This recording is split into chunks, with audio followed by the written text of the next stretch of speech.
Bonjour. Qu'est-ce que les mathématiques peuvent dire à propos des formes qui nous entourent, dans le monde qui nous entoure, que ce soit la nature ou que ce soit des objets de la vie quotidienne courante? Par exemple, ici, j'ai un objet qui est fabriqué avec une face plane. Ça peut être des choses qu'on trouve dans la nature, comme cet objet qui est fait en pyrite, qui a été ramassé dans la nature. Donc ça ressemble quand même beaucoup à ce qu'on connaît bien, qui est un cube. Ça se trouve dans des amas de ce genre, où on trouve beaucoup de faces qui sont planes. Là, c'est un petit peu petit, mais disons qu'on trouve comme ça quelques objets assez étonnants, puisque c'est la nature elle-même qui les a fabriqués, ou des cristaux comme ça, qui sont des objets donc fabriqués avec des faces planes. Pour l'essentiel, on a des faces planes, comme les modèles qui sont présentés ici. Ça peut aller jusqu'à un objet comme celui-là que tout le monde connaît, qui est quand même quelque chose qui sert à rouler, qui est bien rond, mais qui pourrait se contenter d'être sous cette forme-là, et qui, ici, est modélisé par des faces planes. Mais en fait, on aurait le même agencement de faces et on verrait le même objet en regardant ce polyèdre, cet objet ici. Alors, ça se rencontre aussi quand on regarde, on a l'habitude d'utiliser des objets comme celui-là qu'on peut faire rouler de façon assez classique, mais le dé lui-même, qui n'est pas vraiment fait avec que des faces planes, pourrait être remplacé par un cube qui roule lui aussi de façon assez naturelle, bien qu'il soit avec des angles, contrairement au dé tel qu'il est ici. Donc on a un certain nombre d'objets comme ça, qu'on peut décrire comme des polyèdres, c'est-à-dire quelque chose qui a plusieurs faces, une face qui est plane, qui rencontre une autre face qui est plane, et qui rencontre suivant ce qu'on appelle une arête. Donc on a comme ça un certain nombre d'objets sur lesquels les mathématiciens ont des choses à dire, plus facilement que sur un dé qui est plus ou moins abîmé, plus ou moins usé, etc.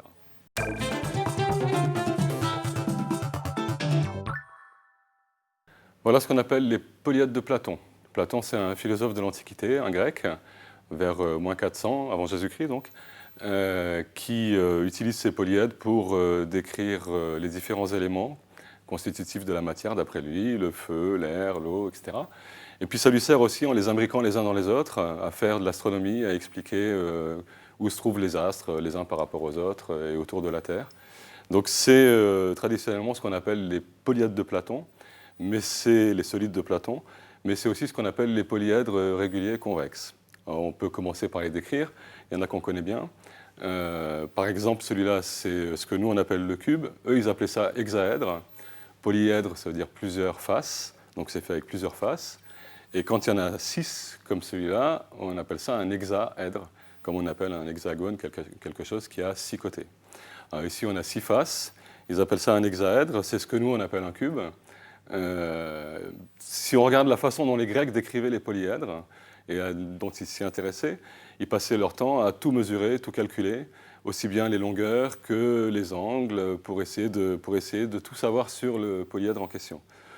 Si on s'y prend d'une façon un petit peu différente, mais il a fallu attendre pas mal d'années, grosso modo le XVIIe siècle, pour voir les choses de cette façon-là, on se contente dans un premier temps de décrire comment est fabriqué, qu'est-ce qui est constitutif dans ce cube ou dans ce polyèdre en général. Donc ici, si on regarde, c'est fait avec des faces. On a dit, il y en a 6. C'est comme pour le cube, comme pour le dé. Le cube, tout le monde sait que le dé a 6 faces, donc normalement, tout le monde devrait savoir qu'un cube a 6 faces. Entre deux faces, il y a ce qu'on appelle des arêtes. Et les arêtes se rejoignent en ce qu'on appelle des sommets. Donc, si on regarde, pour fabriquer le cube, ici j'ai 1, 2, 3, 4 sommets qui font la face carrée d'en haut, 4 sommets aussi en bas qui font la face carrée d'en bas, et puis il n'y a pas d'autres sommets. Donc ça me fait 8 sommets. Si je regarde le nombre d'arêtes, le nombre d'arêtes, pour le carré d'en haut, ici, j'ai 4 arêtes, les 4 côtés de la face carrée. Pour le carré d'en bas, j'ai aussi 4 arêtes. Et pour les relier, pour que ça fasse le cube, il y a 4 arêtes verticales. Donc ça me fait 12 arêtes. Et je peux décrire le cube essentiellement sans regarder de façon très précise les longueurs, les angles et tout ça. Je peux décrire le cube simplement en disant qu'il a 6 faces, qu'il a 12 arêtes et qu'il a 8 sommets. C'est les éléments constitutifs du cube. Alors c'est quelque chose qu'on peut noter quand même avant de l'oublier. Pour le cube, il a des faces, 6, il a des arêtes, 12, et il a des sommets, 8. Ça, c'est un des polyèdres, un des solides de Platon. Il y en a d'autres. Le plus simple, c'est celui-là, c'est ce qu'on appelle le tétraèdre. C'est vraiment le plus simple, il est vraiment très simple. Il n'a que 4 faces, donc c'est pour ça qu'il s'appelle tétraèdre. Tétra, ça veut dire 4, èdre, face. Il n'a que 4 faces, et en fait, si on regarde, les 4 faces sont triangulaires. Si on le pose sur une face comme ça, pour l'essentiel, on a juste pris un point en dehors du plan de notre triangle, et on a relié ce point-là au triangle. C'est vraiment ce qu'on peut imaginer de plus simple comme façon de construire quelque chose qui ne soit pas à l'intérieur du plan, qui sorte du plan. Je démarre avec quelque chose qui est dans le plan, le triangle. Je prends un point en dehors et je le relie. Et quand je fais ça, j'obtiens un volume tellement simple que, d'une certaine façon, il risque d'être un petit peu compliqué. Si on le décrit, il y a ici une face triangulaire avec 3 pointes, 3 sommets, et puis celui qu'on a rajouté à l'extérieur, ça fait finalement 4 sommets. Des faces, j'en ai une en bas, et puis j'en ai 1, 2, 3 ici, ça m'en fait 4 aussi. Et des arêtes, j'en ai 1, 2, 3, comme pour le cube, j'ai 3 arêtes en bas, 3 arêtes ici. J'ai passé en revue tous les éléments constitutifs, 4 faces, 4 sommets, et maintenant 6 arêtes. Donc je peux synthétiser ça ici, mais c'est vrai que si on regarde, le tétraèdre, il a 4 faces, il a 6 arêtes, il a 4 sommets, c'est vraiment très très petit tous ces nombres-là. Et si on regarde, c'est quand même un objet qui est assez curieux. Alors, on ne va pas rester trop longtemps dessus, mais c'est un objet qui est assez curieux parce qu'on peut prendre 2 sommets n'importe lesquels.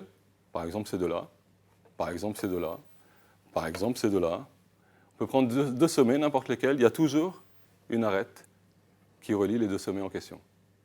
Ce qui n'est pas vrai pour le cube. Si on regarde pour le cube, entre ces 2 sommets-là, il n'y a pas une arête.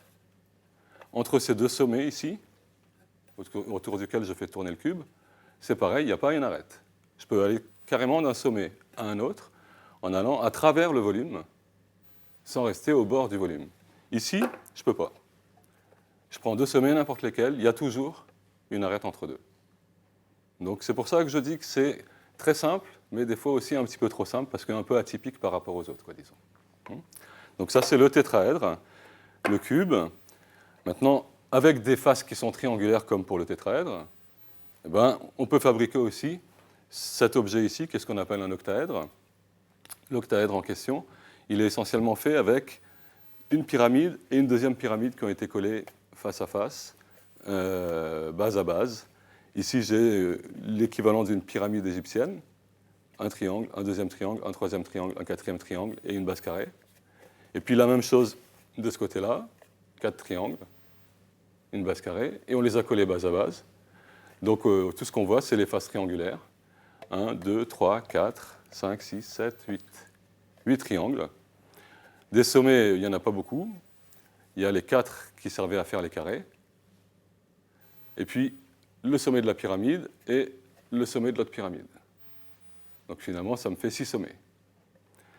Et des arêtes, quand on regarde, pour le carré, il y en a 4. Pour aller vers la pointe, ici, vers le sommet ici, il y en a à nouveau 4, pour relier chacun des sommets du carré au sommet de la pyramide. Et pareil de l'autre côté, 1, 2, 3, 4. Donc j'ai à nouveau 12 arêtes, j'avais 8 faces, et j'avais 6 sommets. Donc c'est quelque chose que je peux synthétiser ici aussi. Pour l'octaèdre, qui s'appelle octaèdre parce qu'il a 8 faces, octaèdre, c'est 8 faces. Donc c'est 8 faces, j'ai 12 arêtes, et j'ai 6 sommets. Alors il en reste encore 2. Encore un qu'on peut fabriquer avec des triangles, c'est ce qu'on appelle l'icosaèdre, ici. Et un qu'on fabrique avec des pentagones, qui est ce qu'on appelle le dodécaèdre. Alors si on regarde ces 2 objets, ils sont évidemment plus compliqués que les 3 précédents. Ils ont plus de faces, plus de sommets, plus d'arêtes. Ça commence à devenir délicat à compter, disons.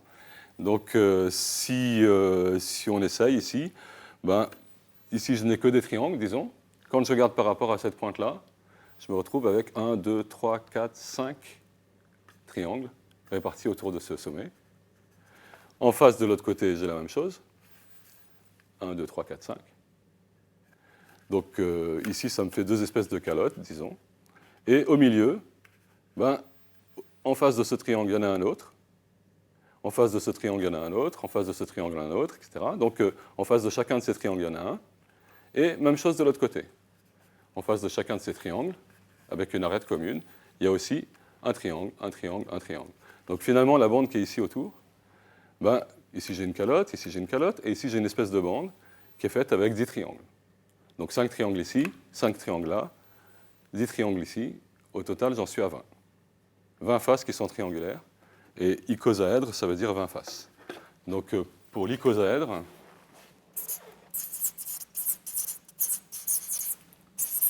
j'en suis à 20 faces. Alors, il me reste à regarder ce qui se passe au niveau des sommets et au niveau des arêtes. Au niveau des sommets, ben, on peut reprendre. Ici, j'ai un sommet. Autour de lui, ben, il y en a 5. Pour faire les 5 triangles qui étaient là. Je me retrouve avec 5 sommets ici. Ici, de ce côté-là, j'ai la même situation. Un sommet entouré par 5, mais je les ai tous pris. Donc j'en suis à 6 de ce côté-là, 6 de ce côté-là. Ça m'en fait 12 au total. Donc des sommets, il y en a 12. Et ce qui va être un peu plus délicat peut-être à compter, c'est le nombre d'arêtes. Le nombre d'arêtes, ben, allons-y. Je redémarre d'ici. J'ai un sommet qui est entouré directement par 5 arêtes, qui est l'extrémité de 5 arêtes. Encore 5 ici pour fermer les triangles. Et la même chose de l'autre côté. Donc ici, j'en suis à 5 qui partent du sommet et 5 autour, 10. Ici, j'aurai pareil, 5 qui partent du sommet et 5 autour, ça m'en fait 10. Et puis il me reste le zigzag ici, entre les deux calottes. Le zigzag, ben, à chaque fois, 1, 2, 1, 2, 1, 2, 1, 2. Je me retrouve à nouveau avec 10 arêtes pour la bande qui est autour, entre les deux calottes, disons. Donc 10 ici et 10 entre les deux, ça me fait finalement 30 arêtes. Et il reste dans ces 5 volumes ici, il reste le dodécaèdre, qui est fabriqué avec des pentagones réguliers. Ben, il y en a combien? Là, c'est relativement facile à voir. Des faces, j'en ai une ici, qui a une arête commune avec celle-là, avec celle-là, avec celle-là, avec celle-là, avec celle-là. Chaque fois qu'il y a une arête ici, comme il y a 5 arêtes, j'ai 5 faces de ce côté-là. Et si je le retourne, un pentagone avec 5 pentagones autour de lui. Donc j'en ai 1 et 5, 6. La même chose de ce côté-là. Donc finalement, ça m'en fait 12. Dodéca, ça veut dire 2 plus 10. Hein. Dodécaèdre, il est avec 12 faces. Alors si je regarde les sommets et les arêtes, les sommets, ici j'en ai pour le pentagone 5. Pour le pentagone qui est de l'autre côté, 5 aussi. Donc j'en suis à 10. Et puis il reste à regarder quels sont les sommets. Ben, les sommets, c'est le zigzag qui est ici. C'est les sommets de ce zigzag-là qu'il faut comptabiliser. Les autres ont été pris. Donc en face de ce pentagone, ben, j'en ai 1, 2, 3, 4, 5, 6, 7, 8, 9, 10. Okay. Donc je vais avoir, de cette façon-là, 5 sommets ici, 5 sommets là, et 10 entre eux. Ça me fait finalement 20 sommets. Et il reste à compter les arêtes. Comme pour l'icosaèdre, il y en a quelques-unes. Donc si je compte les arêtes, 5 pour ce pentagone, ici. 5 pour le pentagone de l'autre côté, ce sera pareil. À partir de ce pentagone, j'en ai une qui part ici, une qui part là, une qui part là, une qui part là, une qui part là, donc 5. Même chose de ce côté-là. Donc j'en suis à 5 et 5, 10, 5 et 5, 10. Et il me reste le zigzag ici, à fabriquer. Et le zigzag va faire la même chose, à nouveau 2, 2, 2. Donc finalement, je vais me retrouver avec 10 arêtes ici pour faire la ligne en zigzag. Donc je me retrouve avec 30 arêtes pour le dodécaèdre. Donc ça, c'est juste une espèce de zoologie, simplement décrire les objets qu'on a devant nous, là. simplement en décrivant le nombre de faces, le nombre d'arêtes et le nombre de sommets pour chacun d'entre eux. Et on peut faire un certain nombre de remarques simplement en regardant les résultats qu'on a obtenus concernant ces 5 solides, qui sont ce qu'on appelle des polyèdres réguliers, parce qu'ils sont tous fabriqués avec des faces qui sont des polygones réguliers, et les angles entre deux faces sont tout le temps les mêmes. Ici, entre deux faces, il y a tout le temps le même angle. Les faces sont toutes carrées, et il y a tout le temps le même angle. Ici, ces 3 polyèdres sont fabriqués avec des triangles équilatéraux, et on a tout le temps le même angle entre deux faces. Et ici, c'est pareil, c'est des pentagones réguliers, et tout le temps le même angle entre deux faces. Donc c'est ce qu'on appelle des polyèdres réguliers, avec une petite remarque aussi sur l'octaèdre qui est relativement petit. C'est que si on regarde, j'ai dit qu'il était fait avec 2 pyramides base à base. Alors si maintenant je le retourne comme ça, je me rends compte que c'est ici et là que j'ai 2 pyramides base à base et qui tournent autour de ça, cet axe vertical. Et si je le renverse à nouveau, ben j'ai à nouveau une pyramide qui ont été collées base à base. Donc c'est assez étonnant, mais on peut retrouver les pyramides un petit peu dans toutes les positions, parce qu'il a 8 faces qui se partagent en 4 faces à 4.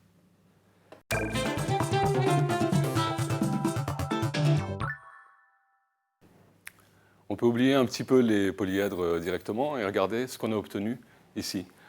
Bon, si on regarde déjà les 2 dernières lignes, on voit que le 20 qui était ici est passé de ce côté-là, le 12 qui était ici est passé de ce côté-là, et le 30 est resté. Donc, on peut dire que ces 2-là vont ensemble, puisque les faces, les sommets et les arêtes, c'est les mêmes nombres. Simplement, les faces et les sommets ont été échangés. On a la même situation pour le cube et l'octaèdre.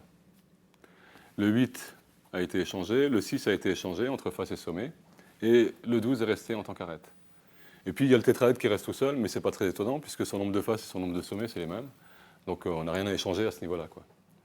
Alors si on essaye de voir ce que ça signifie au niveau des polyèdres, on peut essayer d'interpréter un petit peu ça et essayer de comprendre, de retrouver ça au niveau des polyèdres eux-mêmes.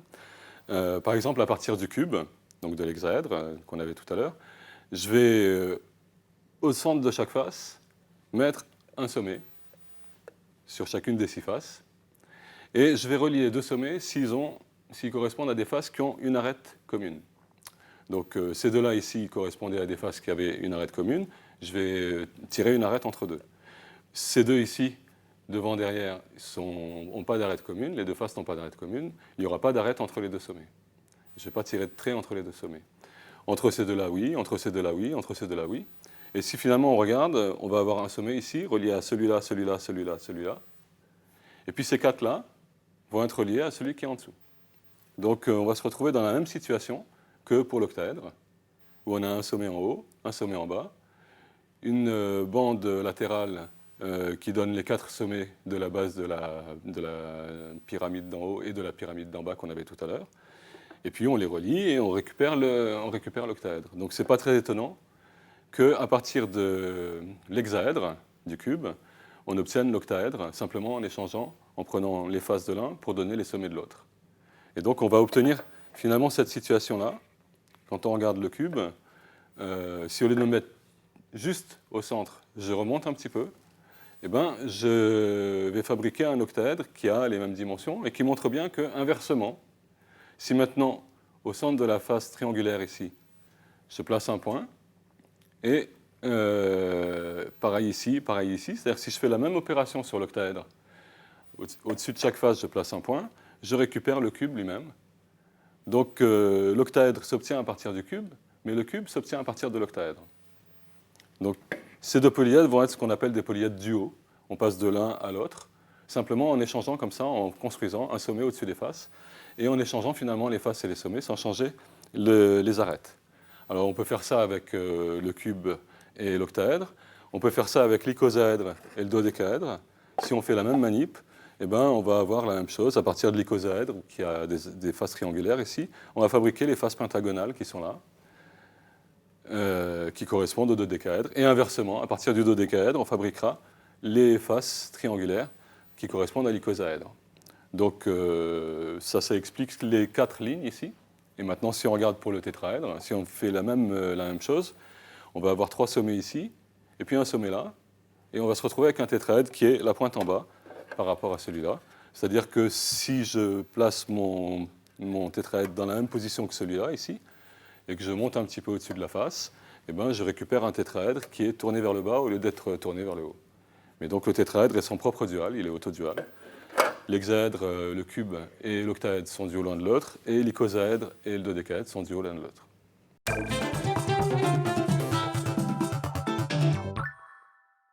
Si on reprend les résultats qu'on a obtenus tout à l'heure à propos des polyèdres de Platon, il y a quelqu'un d'autre qui s'appelle Euler, qui, il y a à peu près 300 ans, s'est rendu compte d'autre chose en regardant ces résultats-là. C'est-à-dire que si on regarde les résultats colonne par colonne, ce qu'on a ici et là, ça dépasse d'à peine 2 ce qu'on a là.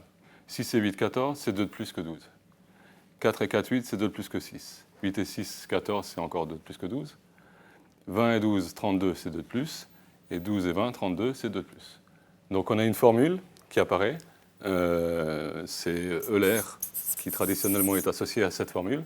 C'est le fait que le nombre de faces moins le nombre d'arêtes plus le nombre de sommets, ça fait tout le temps 2. Alors on a l'impression que c'est vrai pour les polyèdres de Platon.